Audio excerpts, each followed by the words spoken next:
diríem, per exemple, com responem cada any a buscar una nova oferta. L'any passat, en les jornades de dramatització, intentarem trobar especialistes de didàctica de la dramatització per aprendre italià. Enguany hem tingut la sort de trobar un canadenc, aleshores hem portat un especialista de didàctica del teatre. Sí, està viendo en el vídeo. Clar, i això seria English Through Drama, com ensenyar anglès amb tècniques dramàtiques. I tornant a la pregunta específica d'ara, en principi jo penso que a hores d'ara tot el món ja sap que el que jo faig no és que siga teatre, és utilitzar el teatre com un recurs educatiu. Ara bé, tot el món sap que aprendre una llengua no és un codi tancat de comunicació. Aprendre una llengua és aprendre una emoció, aprendre una cultura, aprendre una forma de vida, una forma d'expressar-se, és aprendre una forma de relacionar-se, és aprendre tota una idiosincràsia i una manera de ser. Aleshores, les tècniques dramàtiques no només ens serveixen per a tot el tema de l'expressió oral i la comunicació no verbal, que funciona en l'aprenentatge de llengües, sinó que ens serveix també per a entendre des de l'emoció, eixa llengua. M'expliques, si tu poses, moltes vegades la gent se pensa que un roleplaying, anem a fer un roleplaying, i tu fas de no sé què i jo fas de no sé quan. Això és molt simple, això no funciona, això és molt més complex. Hasta que te metes, hasta que te metes a fer-ho. Clar, perquè tu has de despertar el desig en l'alumne de voler fer això.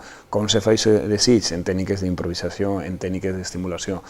I cada any intentem buscar especialistes, per exemple, el que comentàvem de les jornades l'altre dia, teníem un especialista en esgrima i dicció, per la relació del diàleg corporal de l'esgrima amb el diàleg, diríem, de com se diu un text. Moltes vegades, si despertem el desig dels nanos de voler dir un text, de voler aprendre-lo, voler oralitzar-lo bé, i aquest desig està fent que ell està aprenent a expressar-se també. És a dir, sempre és un recurs de voler comunicar i de voler parlar amb l'altre, de voler comunicar-se amb l'altre. I aquest desig no té límit. Una vegada que l'has despertat és un cercle que diríem que va més enllà de l'aula.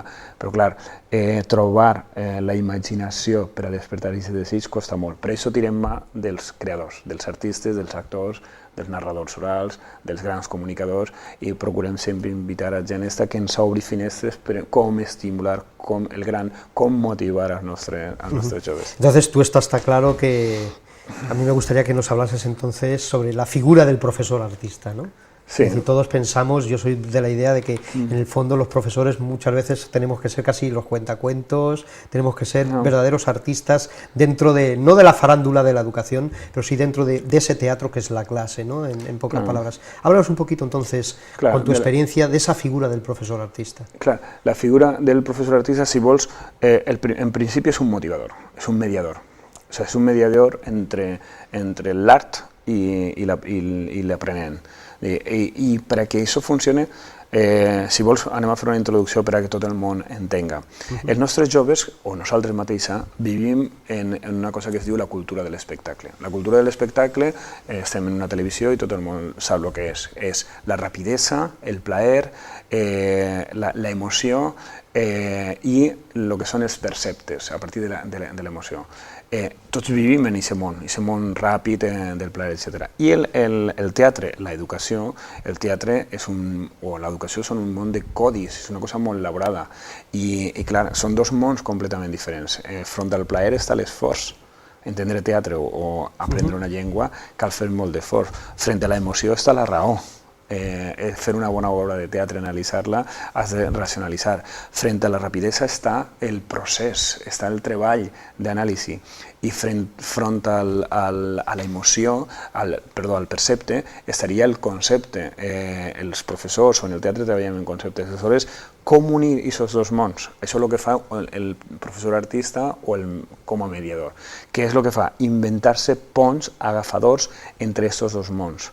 Els agafadors, n'hi ha un senyor que li diuen Joan Ferrés, que ha fet precisament aquest llibre que és Educar en la cultura de l'espectacle, diu, primer, la síntesi, brevetat. El que pugues dir en una frase no ho digues en 40. Després treballa el que seria el recurs de l'humor.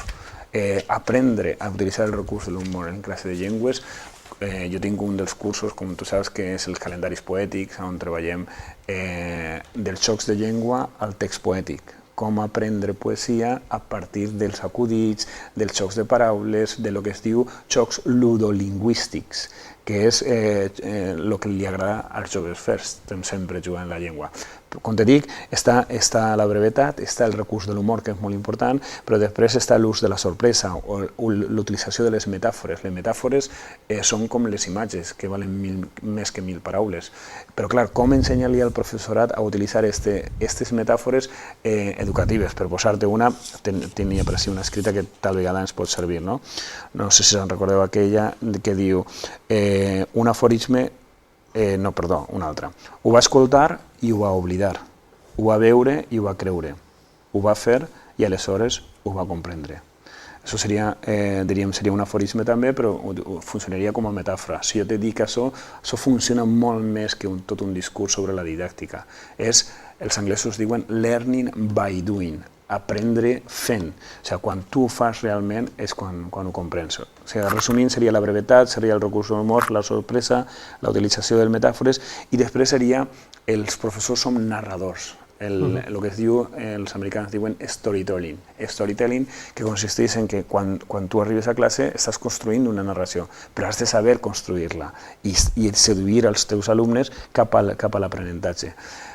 En resum, el professor tradicional de cada maestrico tiene su librico, això s'ha quedat en el passat i ara jo pense que cada vegada més, com ho diu la LOE, hem d'inventar molts recursos per a treballar el que és els sabers, però també el saber fer y el saber ser, que es lo difícil. Sí, y en televisión siempre nos pasa lo mismo, nos quedamos siempre con el tiempo cortito, ¿no? Pero bueno, nos quedan 3 minutos y a mí me gustaría que en un par de minutos, no más, para que nos dé tiempo un poquito a despedir, a mí me gustaría que, aprovechando que estás tú aquí, ¿qué crees que debe hacer el profesorado para mejorar su actividad docente y para potenciar los valores en la escuela? Un repte, però, sí, és un però repte, bueno, estem en grandes línies com a assessor, què creus que deberia fer? Jo penso que el professorat, a banda que la societat hauria de confiar més en els docents, tu pensa que, per exemple, el dissabte érem allí 90 persones, 90 persones tot un dissabte, des del matí fins a la nit, això necessita voluntat. Els cursos que fem són sempre fora de l'horari escolar i són 3 hores, a vegades 2 sessions per setmana, són 6 hores. El professorat ja està fent l'esforç. Ara el que hauríem de fer és, la clau per a mi és aprendre a treballar en equip. Qualsevol projecte, il·lusionar-nos en el centre per projectes, diríem, per projectes de treball conjunts, en el qual sigui un objectiu on s'ajunten el que seria les matèries, però també en aquest saber fer i en aquest educar per a saber ser, però a partir de treballs en equip.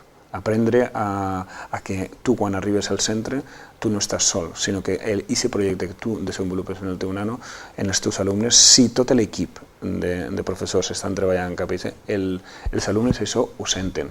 I senten que n'hi ha un grup de gent que està pensant en el seu creixement personal. Si això ells ho perceben, l'aprenentatge puja moltíssim. Bueno, la verdad es que ha sido un verdadero placer tenerte aquí. La verdad es que 20 minutos se queda corto, necesitaríamos muchísimo más y aprovecharemos en otros programas más adelante en Educación Nos Importa para hablar de otras cosas que están haciendo los centros educativos y podremos contar con tu presencia porque es todo un placer. Y bueno, y a ustedes simplemente despedirme para hasta el próximo viernes, que continuaremos hablando de teatro. Y si, aprovechando la coyuntura que está aquí Antoni Navarro, y aprovechando a ustedes también y aguantando con paciencia que nos aguanten un poquito también, el próximo viernes hablaremos sobre teatro y educación. A mí me gustaría despedir hoy con unas frases, concretamente de Augusto Boal, del Teatro del Oprimido, y con eso me gustaría despedirme, no solamente de Antoni Navarro dando las gracias, sino de todos ustedes y haciéndoles que recuerden, les espero el próximo viernes en La Educación Nos Importa.